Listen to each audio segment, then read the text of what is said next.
देखिए green TV YouTube पर भी, बस सब्सक्राइब करें और बेल आइकन दबाएं। नमस्कार दोस्तों, स्वागत है आप सभी का किसान बुलेटिन में और मैं हूं आपके साथ पारुल यादव। चलिए नजर डालते हैं किसान बुलेटिन में आज की बड़ी हेडलाइंस पर। गायों की पहचान कर मालिक तक पहुंच जाएगा ये खास एप्लीकेशन। गौमूत्र से बनाई जाएगी हाइड्रोजन और बिजली।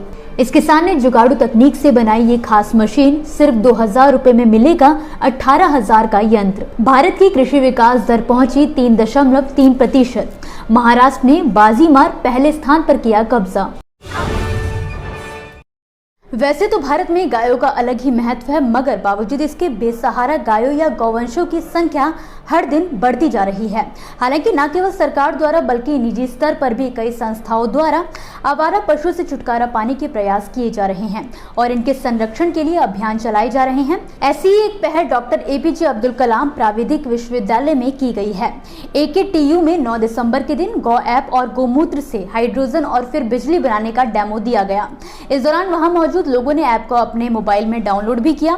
साथ ही परिसर में मौजूद एक गाय का चेहरा ऐप में फीड कर खुद डेमो किया। इस ऐप में गायों की पूरी कुंडली रहेगी, वहीं गौमूत्र का इस्तेमाल हाइड्रोजन बनाने में भी किया जा सकेगा। AKTU के कुलपति प्रोफेसर प्रदीप कुमार मिश्र ने बताया कि गायों का पूरा ब्यौरा इस ऐप में दर्ज किया जाएगा। साथ ही ऐप के जरिए दान दाताओं को जोड़ा जाएगा जो NGO के जरिए गौशालाओं को दान करेंगे। ऐप के जरिए उन्हें पता चलेगा कि उनका पैसा सही जगह लगा है या फिर नहीं। साथ ही गायों की सेहत भी उन्हें पता चलती रहेगी। इसके अलावा NGO को गौशालाओं से गोबर और गौमूत्र मिलेगा, जिसके जरिए वो खाद और अन्य चीजें बना सकेंगे। गौरतलब है कि इस गौ ऐप को इंडियन बायोगैस एसोसिएशन के सहयोग से टेक मशीनरी लैब के निशांत कृष्णा और उनकी टीम ने मिलकर बनाया है। बिहार के बांका जिले के रहने वाले एक किसान ने अपने जुगाड़ के जरिए आसपास ही नहीं बल्कि पूरे बिहार के किसानों का ध्यान अपनी तरफ खींचा है। दरअसल बांका के कठौन गांव के रहने वाले किसान रंजन कुमार ने हाल ही में अपने एक देसी जुगाड़ से एक हैचरी को तैयार किया है। खास बात यह है कि इस हैचरी को तैयार करने में उन्हें महज 2000 रुपए ही लागत आई है। इसमें वो सारे फंक्शन है जिसकी जरूरत अंडे की हैचिंग कराने के लिए पड़ती है। बाजार में इसी हैचरी की कीमत 15 से 18,000 रुपए तक है। कम लागत में किसान अंडे की हैचिंग कर सकते हैं। इस जुगाड़ तकनीक को रंजन कुमार ने किसानों की लागत को कम करने के लिए तैयार किया है। इसमें जुगाड़ तकनीक से उन सारी सामग्री को डाला गया है जो अंडे की हैचिंग कराने में मदद करते हैं। आपको बता दें कि इस हैचरी को तैयार करने के लिए मछली पैक करने वाले थर्माकोल की एक बॉक्स की जरूरत होती है। इसके अलावा तापमान नियंत्रण के लिए थर्मोमीटर, 12 वोल्ट का पंखा, 12 वोल्ट का चार्जर, 40-40 वॉट के 2 बल्ब की जरूरत होती है। इन सामानों को खरीदने में करीब 2000 की लागत आती है। इस हैचरी में मुर्गी और बतख दोनों के अंडे की हैचरी कराई जा सकती है। हालांकि दोनों की हैचिंग के समय में अंतर है। किसान ने बताया कि अब तक वो इस तकनीक के बारे में कई और किसानों को भी अवगत करा चुके हैं और उन्हें इसे तैयार करने में भी मदद करते हैं। ये तो साफ तौर पर जाहिर है कि इस समय कृषि भारतीय अर्थव्यवस्था की रीढ़ है। कृषि ने देश की अर्थव्यवस्था को ऐसे समय पर संभाले रखा है जब सभी क्षेत्रों ने लगभग अपना दम तोड़ दिया था। ऐसे में हाल ही में सामने आई देश की कृषि विकास दर में कई राज्यों ने बाजी मारी है। आपको बता दें कि देश की कृषि ग्रोथ की जो रिपोर्ट सामने आई है उसके अनुसार इस क्षेत्र में महाराष्ट्र नंबर 1 स्टेट साबित हुआ है। देश की कृषि विकास दर जहां 3.3% है तो वहीं महाराष्ट्र की ग्रोथ रेट 17.9% दर्ज की गई है। ये देश के सभी राज्यों में सर्वाधिक है। दूसरे नंबर पर कर्नाटक है। यहाँ एग्रीकल्चर ग्रोथ 15.1% दर्ज की गई है। राज्य सरकार के अधिकारियों का कहना है कि किसानों की मेहनत की बदौलत स्टेट इस मुकाम तक पहुंचा है। बिहार नॉर्थ इंडिया का सबसे बड़ा राज्य माना जाता है। तो वहीं इस रिपोर्ट के मुताबिक एग्रीकल्चर ग्रोथ के मामले में बिहार भी बेहतरीन प्रदर्शन कर रहा है। आंकड़ों के अनुसार बिहार की एग्रीकल्चर ग्रोथ 8.4% है। वहीं इसके पड़ोसी राज्य उड़ीसा की 7%, झारखंड 6.8%, पश्चिम बंगाल 5.3% पर है। इसके अलावा राजस्थान की एग्रीकल्चर ग्रोथ 5.8% दर्ज की गई है। तमिलनाडु 5.6%, मध्य प्रदेश 5.1%, जबकि छत्तीसगढ़ 4.6% और केरल 3.4% दर्ज की गई है। इसके अलावा पंजाब, गुजरात, उत्तर प्रदेश और हरियाणा इसमें सबसे निचले पायदान पर हैं।